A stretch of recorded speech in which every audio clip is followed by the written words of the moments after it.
और उन्होंने जो पहल की है उस पहल का तमाम पूरे दिल्ली एनसीआर के लोग स्वागत कर रहे हैं। और तब ये वीडियोस गई समता आवाज़ के माध्यम से और दूसरे चैनल्स के माध्यम से पब्लिक के बीच में, जनता के बीच में, तो उन्होंने सराहा कि कम से कम महिलाओं को अधिकार, शुरुआत तो हुई। ये शुरुआत संसद से होनी चाहिए थी। मैंने पहले बताया कि 33% की भागीदारी के लिए लड़ाइयाँ महिलाएं लड़ रही हैं, वो अधिकार संसद में उनको नहीं मिले, लेकिन सामाजिक तौर पर जो हमारे परिवार के लोग हैं वो महिलाओं को अब अधिकार देना शुरू कर दिया है। क्या नमो तस्सै भगवतो अरहतो सम्मा सम्बुद्धस्य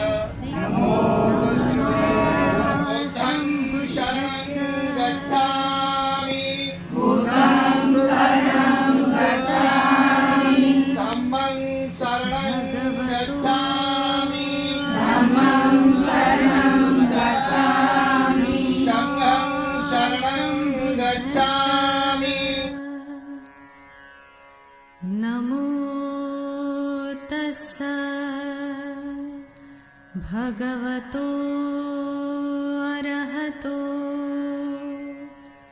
सम्मा सम्बुद्धस्य बुद्धं शरणं गच्छामि धम्मं शरणं गच्छामि। हमारे ज्ञाति लोग सुखी रहें, यह पुण्य कर्म मेरे ज्ञाति संबंधी के लिए हो। हमारे ज्ञाति लोग सुखी रहें, यह पुण्य कर्म मेरे ज्ञाति संबंधी के लिए हो। हमारे सभी सुखी रहें। उक्त जैसे ऊंचे स्थान पर गिरा पानी नीचे बह जाता है, उसी प्रकार यहाँ सब दिया हुआ पुण्य मृतक को प्राप्त हो। द्वितीयम्पि संघं शरणं गच्छामि तृतीयम्पि बुद्धं। इनका ठीक है हमारी माँ जी, इनके बेटे 8 में से हमारी छोटे वाले को ज़्यादा ही कुछ चाहती थी। जिस दिन मरेंगी उस दिन 10:30 बजे तक उनके पास बैठी बदलाई। सुबह सुबह ऐसे वो ये परेशानी था, मेरे को ही आशीर्वाद देकर गई थी और मेरे को ही बता कर गई थी कि मुझे दर्द हो रहा है बेटा, गर्म पानी ला दो। इतने मैं गर्म पानी लेकर इतने माँ जी मेरे को नहीं मिली। हमारी माता जी दुनिया की सबसे अच्छी माँ थी, वो सबका बहुत ध्यान रखती थी। जब तक बेटे घर पे नहीं आ जाते थे, जब तक सोती भी नहीं थी। अगर हमें कुछ हो जाता था वो कहती थी कि इससे तो अच्छा मुझे बुखार हो जाता, लेकिन मेरे बच्चों को आज तक कुछ ना हो। सबका बड़ा ध्यान रखती थी, सबको प्यार करती थी। सबसे पहले अगर हम उन्हें खाना मैं देने जाती थी तो कहती थी कि मेरे बेटे ने खा लिया या नहीं, पहले तुम खा के आओ, जब खाना खाऊंगी मैं। सबको बहुत ही प्यार करती थी सबका। हाँ, और सभी इनका बहुत सम्मान करते थे। तो मेरी दादी बहुत ही अच्छी थी, बहुत ज़्यादा, और मेरे को वो अपनी पोती नहीं अपनी बेटी मानती थी। कभी भी खुद खाने से पहले वो पूछती थी तूने खाया या नहीं खाया। फिर उनसे मैं झूठ बोल देती थी कि मैंने खा लिया, तब वो उसके बाद खाना खाती थी। मेरी दादी बहुत अच्छी थी, वो बहुत ही प्यार करती थी सभी बच्चों से। आपको करती थी। आज आपका बर्थडे भी है ना, तो आपके ऊपर फूल बरसे अच्छा लगा? कितना अच्छा लगा? अच्छा लगा।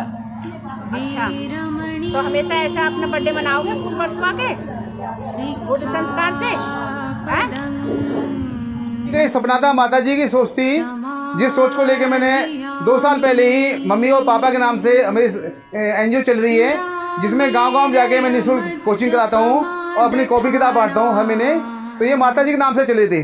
मैंने कहा था उनसे कि मैं तुम्हारे जीते जो कुछ करना चाहता हूँ, तुम्हारे जीते जो करना चाहता हूँ। मरने के बाद क्या होता है मैं उसको भरोसा नहीं रखता, और ना मैंने कहीं भरोसा किया है। माता जी का व्यवहार कैसा था? माता जी का व्यवहार इतना दयालु भरा हुआ था, सेवा था कि जिसको भी जाते थे उसी को आशीर्वाद देते थे। बुद्ध हमसे पूर्ण रूप से जो अंतिम संस्कार हुआ, और आज उनका जो प्रवचन पाठ है, आज हम इसमें शामिल हुए। बहुत बहुत धन्यवाद, साधुवाद के पात्र हैं डॉक्टर शोभा राम जी और उनका परिवार। जिन्होंने बाबा साहब के सपने प्रबुद्ध भारत का जो है हम से अपना ये पारिवारिक कार्यक्रम माता जी का परितान पाठ कराया।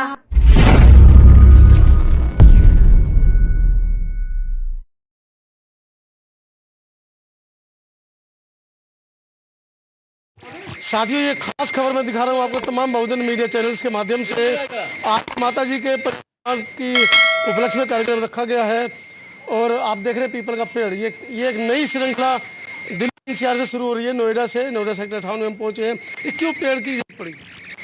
पीपल का पेड़, मेरा डॉक्टर शोभा रामन है, सोशल वर्कर, और मैंने माता पिताजी के नाम से एक हमारी NGO चल रही है जो कि निःशुल्क कोचिंग कराती है और को भी किताब बांटती है। पिछले 15-20 गाँवों में चल रही है हमारी। इनके जिंदा रहने से पहले ही मैंने स्टार्ट कर दिया था और ये हमारी माता की इच्छा थी कि जो हम उनके याद में पीपल का पेड़ लगाते हैं। अब बात आती है पीपल का पेड़ ही क्यों। जैसे कि हम जानते हैं पीपल का पेड़, चाहे भ्रांति तो कुछ भी है, तरह तरह के लोगों ने भ्रांति डाली है, लेकिन पीपल का पेड़ जो है सबसे शुद्ध हमारी राय में है। क्योंकि सबसे पहली बात तो ये कि पीपल के वृक्ष के नीचे ही बैठ के ज्ञान प्राप्त किया था और वो ज्ञान पूरे ब्रह्मांड में, पूरे संसार में अपना परिचय दिया था उस ज्ञान ने भी। दूसरा बात यह कि पीपल के वृक्ष में सबसे ज़्यादा ऑक्सीजन छोड़ता है जो कि हमारे जीवन के लिए बहुत ही लाभदायक है। लोग कहते हैं भूत होता है, भूत का आवास होता है पीपल के पेड़। भूत कहीं नहीं होता है। भूत तो हमें तो आज तक दिखाई नहीं दिया, ना हमारे पिताजी को भूत दिखाई दिया आज तक, कहीं दिखाई नहीं दिया भूत हमें तो जी। अब बाकी होता हो तो हमें बता दो जी। बाबूजी का पेड़ लगा रहे हैं पत्नी की याद में, क्या क्या सोच विचार है? मैं ठीक लगा रहे हैं, सही है, कोई ऐसी बात नहीं। कितने पेड़ आप लाए हैं? 5 पेड़ लाए हैं। हम 4 भाई हैं, एक हमारे पिताजी हैं, एक हमारे पिताजी की तरफ से और हम चारों भाई की तरफ से एक पेड़ लगाएंगे और उसकी देखभाल करेंगे, रक्षा करेंगे। तो साथियों, मैं चाहूँगा कैमरामैन एक बार, ये चारों भाई हैं जो माता जी की याद में पेड़, पीपल का वृक्ष लगा रहे हैं और जो एक कि आइए चले हरियाली की ओर, तो उसको भी साक्षर कर रहे हैं। आपने माता जी की जब पार्थिव यात्रा निकली तो उसमें महिलाओं ने कंधा दिया, ये क्या महिलाओं ने कंधा दिया? देखो हमारे जहाँ पे जाति की बात आती है, बाबा साहब ने भी कहा कि जातियाँ सब 2 होती हैं, पुरुष और स्त्री।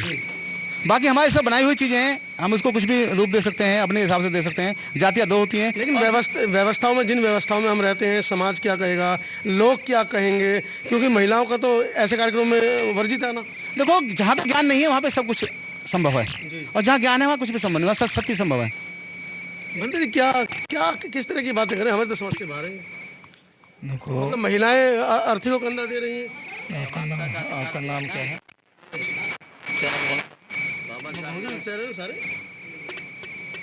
धन्यवाद मनोज जी, आपने बोलने का मौका दिया। जो आपने अभी क्वेश्चन किया कि महिलाएं क्यों जाती हैं अर्थियों के, पहले ये विडंबना थी कि ये अनपढ़ लोग हुआ करते थे, अनपढ़ उपास होते थे, उनको बुद्धि विवेक नहीं था। लेकिन आज तथागत बुद्ध बाबा की अनुकंपा से हमें पढ़ने का मौका मिला, उससे हमें बुद्धि विवेक में जाने की पूरी सहूलियत मिली और उससे हमने ये सोचा कि माता पिता दोनों बच्चों को जन्म देते हैं, लड़की को भी और लड़की को भी। लड़की लड़कों को बाबा साहब बराबर का हक दिया है, तो हम अर्थी उठाने में बराबर का हक क्यों न दें? ये हमने बराबर का हक दिया और बेटी बेटा को दोनों को कंधा दिलवाने का ये मौका दिया। एक बड़ी बात निकल कर आ रही है। डॉक्टर अम्बेडकर, परम पूज्य बाबा साहब डॉक्टर अम्बेडकर ने संविधान में 50% की भागीदारी महिलाओं को लिखी है। वो एक अलग बात है कि आज़ादी के 75-76 वर्ष बाद भी जो सरकारें हैं इस और काम नहीं कर रही हैं। महिलाओं को अधिकार देने की तो बातें कही जाती हैं, लेकिन आज भी वर्तमान में भी महिलाओं को पूर्ण अधिकार नहीं है। राज्यसभा और लोकसभा की महिलाओं को 33% का जो आरक्षण डॉक्टर अम्बेडकर ने लिखा है संविधान में, वो नहीं मिला है। महिलाएं लगातार संघर्ष कर रही हैं, जंतर मंतर पर विरोध कर रही हैं, प्रदर्शन कर रही हैं, लेकिन उसके बावजूद भी उनको अधिकार नहीं है। लेकिन दूसरी ओर आप देखें बुद्धिस्ट जो महिलाओं को बराबर का अधिकार दे रहे हैं और ये अधिकार दिल्ली से शुरू हो गया है। गांव देहात की खबरें आपको दिखाई, लेकिन अभी दिल्ली NCR बड़े बड़े महानगरों में भी इस तरह की निकल कर आने लगी हैं। मास्टर जी क्या कहना इस पर आपका परिचय? हाँ, जो यहाँ पे प्रोग्राम हो रहा है बौद्ध रीति से, मैं उसकी भूरी प्रशंसा करता हूँ कि इनके अंदर जो है जो हमारे लोगों में जो अज्ञानता थी आज वो ज्ञान के रूप में सामने आ रही है और हम अपनी महिलाओं को बराबर का जो है 50% अधिकार दे रहे हैं। ये बहुत अच्छी बात है, क्योंकि जो है जाति इंसानों में नहीं बल्कि जाति जो है पशुओं में होती है और इंसानों में कोई जाति नहीं होती। जो हमारे महिलाओं को बराबर का अधिकार नहीं दिया गया था वो बाबा साहब ने संविधान के माध्यम से महिला और पुरुषों को समान अधिकार दिया है और उसी को जो है हमारे डॉक्टर साहब भी उसको फॉलो कर रहे हैं। चलिए मैडम वो भेजिए अपनी चाय। कोई बात नहीं। हेलो हेलो हेलो, हाथ हिलानी चाहिए, ध्यान रखना, सबको दिखाओ। जब मैं बोलूँ तो इधर आ जाना फिर मेरी तरफ। साथियों, ये तमाम वो महिलाएं हैं जिन्होंने अम्मा जी के पार्थिव शरीर की शव यात्रा को हाथ लगाया था, अपना कंधा लगाया था। कभी जीवन में ऐसा काम पहले किया था? जी नहीं। शव यात्रा में गए थे कभी किसी की? जी नहीं। नहीं गए थे आप? नहीं गए। आप पहली बार? कभी नहीं। आप भी? कोई नहीं गया। कोई नहीं गया था। मतलब आगे भविष्य में इस तरह की क्रांति करने के लिए आप मतलब दोबारा कभी कुछ ऐसा काम होगा तो आप जाएंगे? कौन कौन गया था? आप लोग नहीं थे? अच्छा भाई, हम बताऊँ कि इस तरह का काम अगर दोबारा कोई होता, जैसे कोई दूसरी महिला या पुरुष हमारे बीच में नहीं होते हैं, परिनिर्वाण प्राप्त कर जाते हैं, तो इस तरीके से जो कार्यक्रम हुआ है अभी माता जी के साथ में, आप सभी लोगों ने कंधा दिया है, तो क्या अनुभव रहा है कि पहली बार जीवन में महिला को भी अधिकार मिला, महिला को भी अधिकार मिला और सबको मिलना चाहिए ऐसे ही। मतलब इसी तरीके से मतलब भेदभाव नहीं होना चाहिए? भेदभाव कुछ नहीं होना चाहिए, हम भेदभाव में जाते ही नहीं है। हमारे जहाँ हम जाते हैं कोई भेदभाव नहीं है, चारों युक्त मानते हैं। अच्छा। मैं कहीं नहीं जाती, मैं घर में ही रहती हूँ। जो कहीं नहीं जाते वो हर जगह पहुंच जाते हैं। नहीं, लेकिन एक चीज़ तो मैं कहूँगी कि हमारे समाज में महिलाओं को लेकर बहुत भेदभाव है, लिमिट से ज़्यादा है। अभी आप थोड़े से आगे चलोगे, कोई भी कुछ भी महिलाओं के लिए कहेगा, लेकिन मैं यही चाहूँगी कि महिला भी आगे बढ़े, सब कुछ मिले उनको, मान सम्मान, भेदभाव खत्म हो उनके प्रति। चलिए, एक बहुत बड़ी बात है, उस वक्त वो चाहते कि तमाम महिलाओं को वो अधिकार मिले जो पुरुषों को मिले हैं। आपका इस वीडियो के बारे में क्या राय है कमेंट सेक्शन में जरूर लिखें। कुछ और जुड़े हैं। नमस्कार, आप माता जी की? हाँ जी, मैं छोटी बहू हूँ उनकी। अच्छा, तो पहली बार इस तरह के कार्यक्रम में गए? जी, फर्स्ट टाइम देखा हमने। नहीं देखा। क्या फीलिंग है, क्या अनुभूति है? बस बाबा साहब का इसी तरह से नाम बढ़ता रहे और इसी तरह से सब जागरूक हो, सारा देश हमारा जिस तरह से। हाँ जी, हाँ जी। आपने भी कहा कि आपने पहली बार जीवन में गई है। हाँ जी। तो क्या लगता है कि महिलाओं को अधिकार मिले हैं? महिलाओं को पहली बार कंधा देने का, हाँ जी, अधिकार मिला है जो कभी हमें नहीं मिला था। और इसी तरह से अगर चलता रहा तो देखो हमारा देश बहुत आगे जाएगा, औरतों को बहुत सम्मान और मान मिलेगा। चलिए, माता रमाबाई महिला संघ की महिलाएं हमारे बीच में पहुंच चुकी हैं। इन महिलाओं ने उस दिन माता जी की जो कंधा दिया, एक बहुत परिवर्तन दिल्ली के अंदर देखने को मिला, नोएडा के अंदर। आप लोगों ने माता जी की शव यात्रा को कंधा दिया। आज तक के कभी कब्रिस्तान के अंदर या नहीं जा सकती।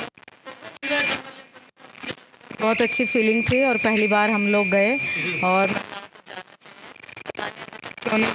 लेकिन भाई साहब का बहुत, उन्होंने इस चीज़ की पहल की, मतलब वहाँ पे भी बराबरी के में लाके खड़ा किया। मिस्टर शोभाराम जी की माता जी का परिवार हुआ पिछले कुछ दिन पहले, और उन्होंने जो पहल की है उस पहल का तमाम पूरे दिल्ली एनसीआर के लोग स्वागत कर रहे हैं। और तब ये वीडियोस गई समता आवाज़ के माध्यम से और दूसरे चैनल्स के माध्यम से पब्लिक के बीच में, जनता के बीच में, तो उन्होंने सराहा कि कम से कम महिलाओं को अधिकार, शुरुआत तो हुई। ये शुरुआत संसद से होनी चाहिए थी। मैंने पहले बताया कि 33% की भागीदारी के लिए लड़ाइयाँ महिलाएं लड़ रही हैं, वो अधिकार संसद में उनको नहीं मिले, लेकिन सामाजिक तौर पर जो हमारे परिवार के लोग हैं वो महिलाओं को अब अधिकार देना शुरू कर दिया है। क्या कहना है वीडियो के बारे में कमेंट सेक्शन में जरूर लिखिएगा। धन्यवाद। इस सहयोग के लिए मैं आपको दोबारा अभिनंदन करता हूँ। मैं जहाँ बात माता जी की है, ये माता जी का ही सपना था, माता जी की सोच थी, जिस सोच को लेके मैंने 2 साल पहले ही मम्मी और पापा के नाम से मेरी NGO चल रही है, जिसमें गांव-गांव जाके मैं निःशुल्क कोचिंग कराता हूँ और अपनी कॉपी किताब बांटता हूँ हर महीने।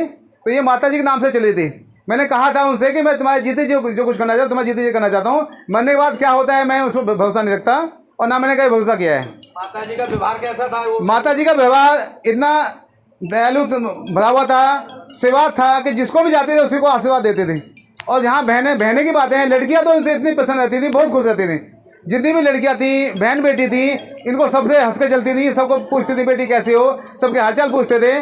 तो वो उनके लिए बहुत ही, यहाँ की जितनी बहनें हैं सब उनको अभी भी मरने के बाद भी उनको रोती हैं। कोई मेरठ की लड़कियाँ थी जो किराए में रहती थी यहाँ पे, वो भी ये कहती है आपने बताया नहीं मम्मी को ऐसे हो गया। तो सभी ने दुख महसूस किया है। तो इसके बारे में बस उन्हीं की इच्छा पूर्ति के लिए मैं कर रहा हूँ, किया है मैंने। और मेरा वो भी था, संकल्प था मेरा कि मैं जो मम्मी का जो निर्माण करना है मुझे बहुत रीति से करना है। जब बंते जी पहली बार आप आए थे माता जी से, मैंने तभी कहा था कि मम्मी मैं आपका बंते जी से परिनिर्माण करवाऊँगा। तो माता जी ने क्या कहा, भैया मुझे तो ऐसे ही हो गया ना बस।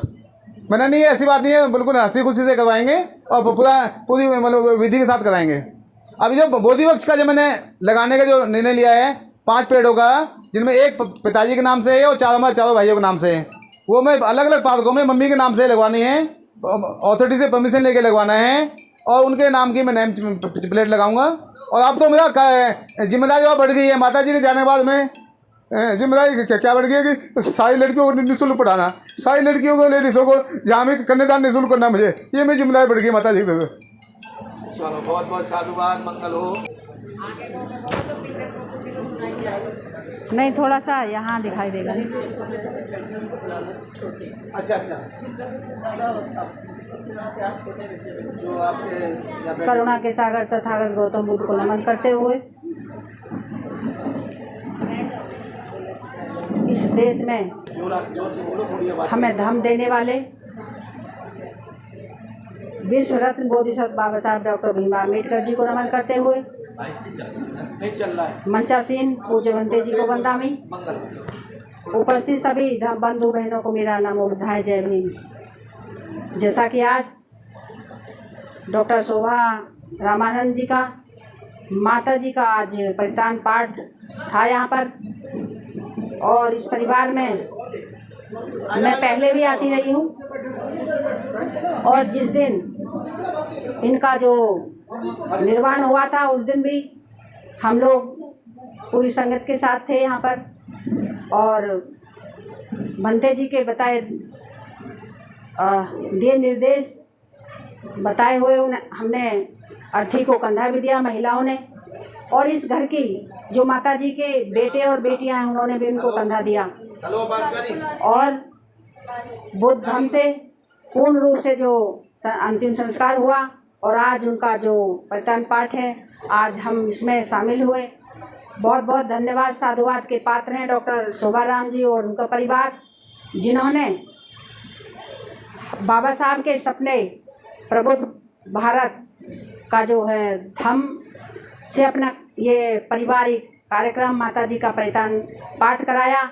इसके बहुत बहुत धन्यवाद, साधुवाद दोबारा से, क्योंकि धम्म है तो हम हैं, बाबा साहब का मिशन हमें पूरा करना है, गांव-गांव घर-घर हमें धम्म को पहुंचाना है।